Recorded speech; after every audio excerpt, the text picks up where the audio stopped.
सकते हो। दोस्तों आज का जो टॉपिक है वो है आर्डिनो के कंपोनेंट्स के ऊपर। यानी आर्डिनो में आप देख रहे हैं ये सब नंबर लिखे हुए आपको दिखाई दे रहे हैं। ये कंपोनेंट जो है वो क्या काम करता है, या उन सॉकेट्स का इस्तेमाल क्या होता है, या उन सॉकेट्स को क्या बोलते हैं, ये सब चीज़ें आज हम लोग समझने की कोशिश करेंगे। अगले कुछ वीडियोस में हम लोग उसके प्रोजेक्ट के ऊपर भी आएंगे। ये इसके लिए क्लियर करना ज़रूरी है क्योंकि अगर आप आर्डिनो यूज़ कर रहे हो तो आपको कम से कम इतना मालूम होना चाहिए कि ये कंपोनेंट्स करते क्या है या क्या बोलते हैं उसको, या उसका बेसिकली काम क्या रहता है आर्डिनो सर्किट के अंदर। तो आज उसके सब पार्ट जो है या जो कंपोनेंट जिसको हम लोग बोल सकते हैं उसको कवर करेंगे।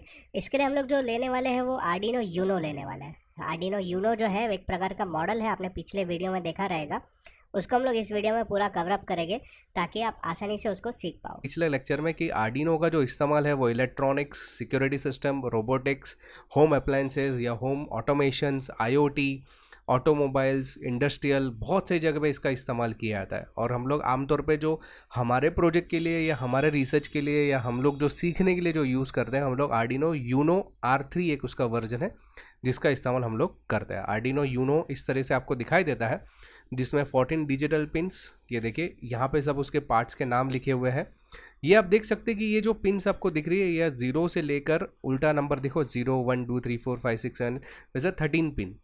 तो 0 से लेकर 13 यानी कि टोटल 14 जो पिंस रहती है वो आपकी डिजिटल इनपुट और आउटपुट पिन रहती है। डिजिटल का मतलब क्या होता है, जैसे कि कोई सेंसर हो गया, कोई ऐसी चीज़ जिसको हम लोग कंट्रोल कर पाए उसको हम लोग डिजिटली यानी डिजिटल सिग्नल्स के जरिए उसे जिसको हम लोग कंट्रोल कर सकते हैं उन सिग्नल्स को बोला जाता है डिजिटल इनपुट्स एंड आउटपुट्स। तो उस प्रकार के जो कंपोनेंट रहते हैं वो आपको यहाँ पे लगाने पड़ते हैं। साथ में PWM यानी कि पल्स विथ मॉड्यूलेशंस, यानी कि जैसे कि स्पीड कंट्रोल वगैरह कुछ हो गया, तो अगर उस टाइप का कोई कंपोनेंट है तो वो भी यहाँ पे ऑप्शन से देखिए आप ये देख सकते हैं।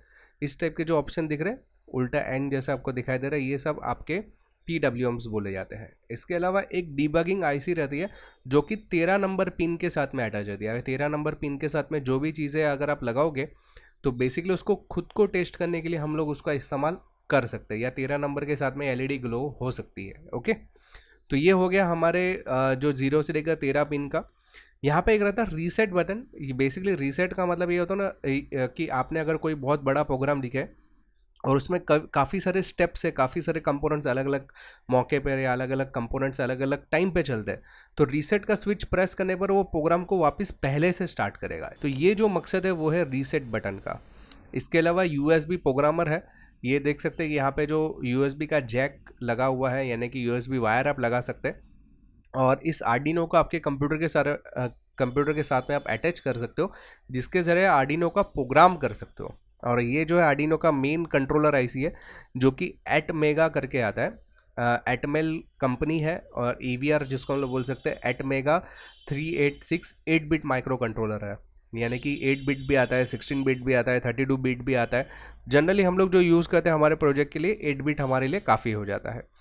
इसके अलावा यहाँ पे आप देख सकते हैं कि कुछ पिन्स आपको अलग से दिखाई दे रही है, A0 A1 A2 A5। तो ये जो आपको 6 पिन जो नज़र आ रही है ये एनालॉग पिन्स बोलते हैं। एनालॉग कंपोनेंट्स, जिन कंपोनेंट्स को हम लोग को कंट्रोल करने के लिए कोई डिजिटल फॉर्मेट की ज़रूरत नहीं पड़ती है, उसे हम लोग एनालॉग पिन्स पे लगा सकते हैं। जैसे कि मोटर्स हो गया या ऐसा कोई कंपोनेंट जिसमें हमें कंट्रोल की आवश्यकता नहीं है, खाली बंद या चालू करना है। ओके, डिजिटली उसको कोई कंट्रोल नहीं करना है, तो वहाँ पे हम लोग एनालॉग कंपोनेंट्स को लगाया जा सकता है। इसके अलावा यहाँ पे कुछ पावर पिन्स है जहाँ से हम लोग पावर सप्लाई का आउटपुट दे पाते हैं। हालांकि आउटपुट इसके लिए देते हैं कि कोई सर्किट में अगर कहीं पे पावर की ज़रूरत रहेगी तो हम लोग यहाँ से उसको पावर दे सके। इसमें दो प्रकार के पावर रहता है, एक 3.3 वोल्ट और 5 वोल्ट, ऐसे दो अलग अलग पावर रहता है। यहाँ पे रीसेट स्विच और कुछ अलग अलग पिन्स भी है, उसको भी थोड़ा डिस्कस कर लेते हैं। आप देख सकते हैं कि ये जो है ये कहीं पे भी कनेक्टेड नहीं रहते, ये रेफरेंस वोल्टेज के लिए रहता है और ये रीसेट के लिए रहता है। ओके, तो ये 3 पिन्स का मतलब ये होता है। इसी प्रकार से जो 13 पिन हो गया, इसके बाद में ग्राउंड की पिन रहती है। यहाँ पे भी 2 ग्राउंड की पिन आपको मिल जाएगी और ये वोल्टेज इनपुट के लिए है। यहाँ पे वोल्टेज आप इनपुट भी दे सकते हैं कोई सेंसर्स को या कोई चीज़ के लिए हम लोग को लगता है कुछ प्रोजेक्ट्स में, तो हम लोग उसके लिए देते हैं। फिर वैसे ही serial clock, serial data connections भी आप यहाँ पे दे सकते हैं ताकि आप डेटा और क्लॉक पल्स को मैनेज कर पाओ। इसके अलावा यहाँ पे वोल्टेज रेगुलेटर एक IC लगाई जाती है जो कि हम लोग पावर सप्लाई, ये कंपोनेंट को चलने के लिए पावर देना पड़ता है, समझो USB आपने नहीं लगाया और ये चलने के लिए इसको पावर देना है, तो आप अलग से इसको एडेप्टर के ज़रिए पावर दे सकते हैं। 12 वोल्ट DC रहता है, 7 से लेकर 12 वोल्ट DC पर चलता है, और ये जो है रेगुलेटर उसको मैनेज करने का काम करता है। ओके, यहाँ पे ये 2 पिन बहुत ही इंपॉर्टेंट है। इसके अलावा एक आईसी यहाँ पे इंपॉर्टेंट है। ये बेसिकली आईसी जो है वो एटमेगा का ही आईसी है, जो कि माइक्रो कंट्रोलर यूएसबी कंट्रोलर का, यानी कि यूएसबी और माइक्रो कंट्रोलर के बीच में बेसिकली ये काम करता है। एक तरीके से देखें तो यूएसबी और माइक्रो कंट्रोलर को मैनेज करने का काम करता है। ओके, और ये दो जो आपको आईसीज दिखाई दे रहे हैं या पिन्स आपको दिखाई दे रहे हैं, ये पिन्स का मतलब होता है ये यूएसबी इंटरफेस जो आईसी है उसको प्रोग्राम करने के लिए आप इसका इस्तेमाल कर सकते हैं। यानी कि दूसरे आर्डिनो को यहाँ पे कनेक्ट करके इसके अंदर जो भी चेंजेस करना है, इसके खुद के प्रोग्राम में अगर कोई चेंजेस करना है तो इसके ज़रिए कर सकते हैं। इसी प्रकार से माइक्रो कंट्रोल के अंदर का जो प्रोग्राम रहता है मेन, जिसको वो फर्मवेयर बोलते हैं, या तो उसको भी आप रीप्रोग्राम कर सकते हो इन पिन्स के ज़रिए। तो उसके लिए ये 2 पिन्स आपको अलग से दी गई है। इसके अलावा आपको यहाँ पे 2 LEDs आपको अलग से दिखाई दे रही है।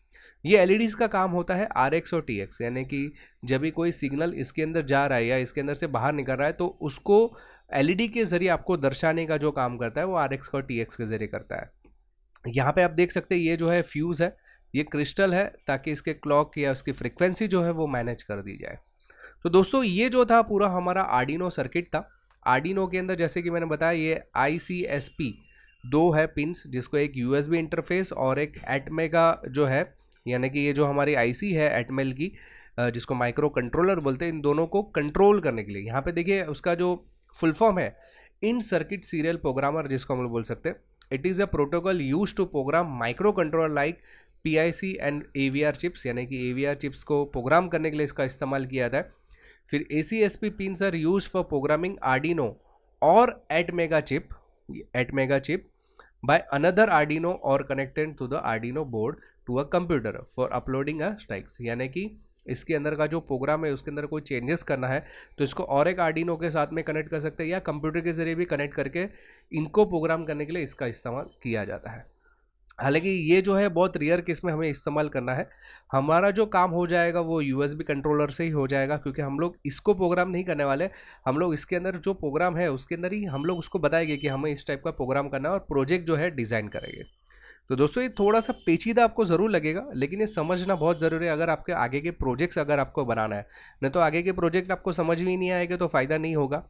इसलिए जो मैंने इस वीडियो में जो बहुत ही बारीकी से हर चीज़ को मैंने बताया हुआ है, 2-3 बार आप वीडियो को देखोगे तो आपको समझ में आएगा। और अगले जो वीडियोज़ रहेंगे मेरे, वो इन जो माइक्रो कंट्रोलर्स है उस पर हम लोग 1-2 प्रोजेक्ट्स बनाएंगे जो कि आपको बहुत काम में आने वाला है। इसके लिए ये सब कंपोनेंट जानना बहुत ज़रूरी। आई होप कि वीडियो आपको समझ में आया रहेगा। प्लीज़ लाइक और कमेंट में लिखना ना भूले कि वीडियो आपको कैसा लगा। पिछला वीडियो जो था उससे लिंक करके देखिए तो आपको बहुत अच्छी तरह से समझ में आएगा। और अगर आपने मेरी चैनल को अब तक सब्सक्राइब नहीं किया तो प्लीज़ सब्सक्राइब कर लीजिए और बेल